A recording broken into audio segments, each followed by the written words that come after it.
Ողջույն։ Օրերս իմացանք, որ քաղաքացիներ դատի են տվել Նիկոլ Փաշինյանին նրա որոշ հայտարարություններ համարելով զրպարտիչ, վիրավորական։ Քիչ չեն դեպքերը իհարկե աշխարհում, երբ ղեկավարի էմոցիոնալ կամ սուր ռետորաբանությունը նրան հասցնում է դատարան։ Միացյալ Նահանգների նախագահ Թրամփը օրինակ պարբերաբար հայտնվում է դատարանում։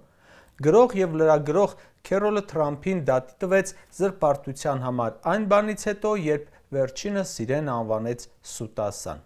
Թրամփը ճանաչվեց մեղավոր և պարտավորեցրեց դատարանը նրան վճարել մոտ $90 միլիոն։ Ռեալիթի շոուի նախկին մասնակիցը նույնպես դատի էր տվել և շահել։ Թուրքիայի նախագահ Էրդողանի դեմ տարբեր տարիներին քաղաքացիներ ներկայացրել են հայցեր, պնդելով, որ նրա հայտարարությունները վնասել են իրենց պատիվն ու արժանապատվությունը։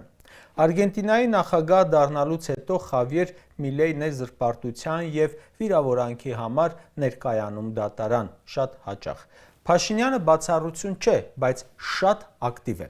Նրան բազմիցս են դատի տվել վիրավորանքի և զրպարտության համար։ Արտահայտությունների համար, թե ՔՊ-ն ստացել է 100% օրգանիկ քվե, իսկ մյուս քաղաքական ուժերը ստացել են 100%-ով ընտրակաշառքով քվե,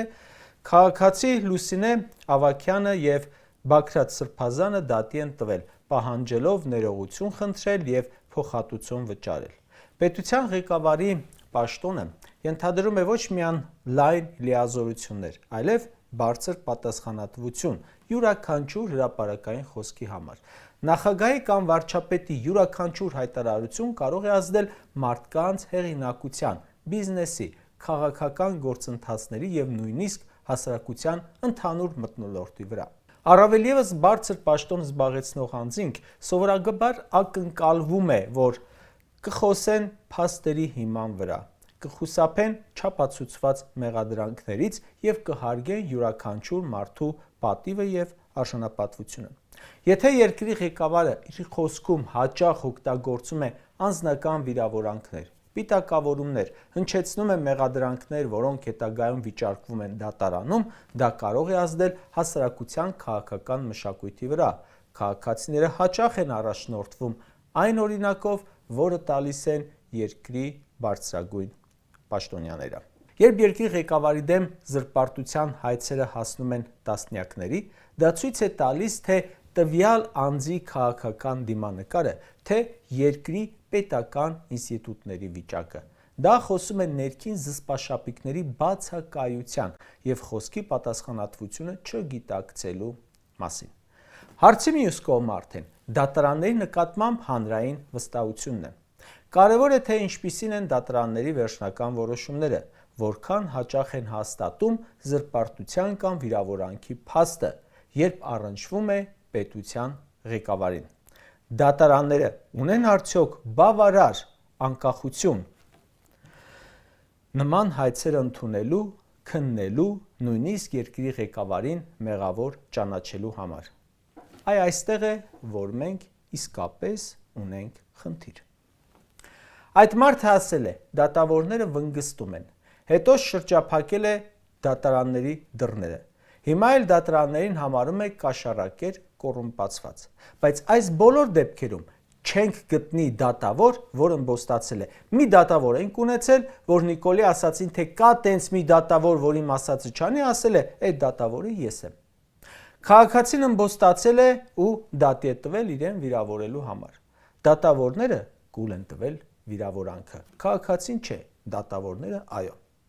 Լռությունը համաձայնության նշան է։ Թե վախեցել են խոսել ու ԲԴԽ-ն դադարեցնի լիազորությունները, թեպետ ԲԴԽ-ին էլ է վիրավորել Նիկոլը։ Ում նկատի ուներ, երբ ասում էր կոռուպցիոներ դատավորներ, բնականաբար նրանց, ովքեր իր սրտին հաճելի որոշումներ չեն կայացնում, ու դրանով նա կոչ է անում փաստորեն կայացնել իր ուզած վճիռները, թիրախում չհայտնվելու համար։ Ու այսօր Նիկոլի զրպարտության հայցերը գնում են դատարաններ, որոնց անվանում է կոռուպցիոներ կաշառակեր։ Մենք խոսեցինք դեպքերի մասին, երբ երկրի ղեկավարին դատի են տվել քաղաքացիները, բայց կան նաև դեպքեր, երբ դատական համակարգն է դատի տվել երկրի ղեկավարին, իր հասցեին վիրավորանքների զրպարտության համար։ Իհարկե, ոչ Հայաստանում։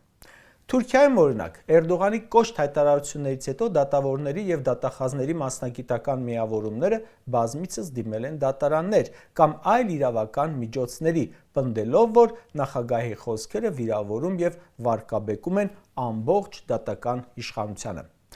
Կամ 2020-ին Բոլիվիայում մի շարք դատավորներ դատի տվեցին նախագահին իրենց պատիվն ու հեղինակությունը վնասելու հայցով։ Երբ 2023-ին Քենիայի նախագահ Ռուտոն մեղադրեց որոշ դատավորների կոռուպցիայի մեջ, բազմաթիվ իրավաբաններ կազմակերպեցին բողոքի ակցիաներ։ Երբ Բերլուսկոնին վարչապետ էր, իտալացի մագիստրոսներ եւ դատավորների ասոցիացիաներ զրպարտության քաղաքացիական հայցեր են ներկայացրել նրա դեմ, քանի որ դատավորներին եւ դատախազներին հաճախ անվանում էր քաղաքականացված կոմունիստներ եւ անգամ հոգեպես անհավասարակշիռ։ Բրազիլիայի նախագահ Բոլսոնարոյի դեմ են հայցեր ներկայացվել ժամանակին։ Մեր դատավորների նման չեն ասել, դա մեզ չի կաշկանդում, մեզ նկատի չուներ։ Իսկ Մեքսիկայում դատավորների պատիվը նախագահից պաշտպանեց Գերագույն դատարանի նախագահը, իսկ դատավորները դուրս եկան փողոց եւ զանգվածային գործադուլներ սկսեցին կառավարության դեմ։ Պատճառը էլի զրպարտություններ դատավորների հասցեին։ Հիմա հələ պատկերացրեք Նիկոլի դատավորներին վիրավորող ելույթներից հետո Սահմանադրական դատարանի նախագահ Դիլանյանը բռնի Վլադիմիր Վարդանյանի ու Սեդա Սաֆարյանի ձեռքը եւ դուրս գան փողոց։ Երբ ԱՄՆ նախագահ Դոնալդ Թրամփը իր որոշումները կասեցրած դատավորներին անվանում էր կողմնակալ, սարսափելի